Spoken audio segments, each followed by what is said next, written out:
In this video, I'm gonna teach you how to connect Minecraft chat to Discord Eternals. It's a very easy process, so make sure to follow along. In this video, I'm gonna be talking about how you can set up Discord SRV on your Eternal server. Discord SRV is a tool that allows you to use Discord and Minecraft in conjunction with each other. And then you will have a chat shared across both of them. So if someone types on Discord, it will appear in Minecraft and so on.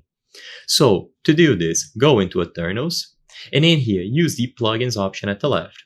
When you go inside of plugins, you have to look for the Discord SRV plugin. So it is available here directly inside of Eternals. When you click on this option for Discord SRV, you will see all of the versions. The versions that you currently have set up on your Eternal server will be highlighted in green like this. So I have 1.21. So find a compatible version and choose the option to download. Installing plugins on Eternals is super straightforward. Once you have this plugin set up, you are good to go.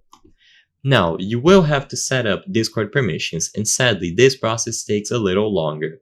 I do not have admin privileges on a Discord server to demonstrate this process with, but if you use the link here and you are redirected into the Discord SRV page, or you go over to docs.discordsrv.com, you will find all of the things that you must follow on your Discord server. Like I said before, the Discord server must be configured alongside the plugin on Eternals, and after this is done, they will both be synchronized.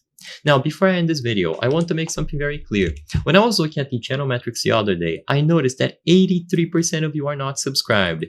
If you subscribe, you can help us from the channel bring you the best solutions to your problems, just like with this video. So consider subscribing. I highly count on your support. Thank you for watching, and I'll see you on the next video. Bye bye.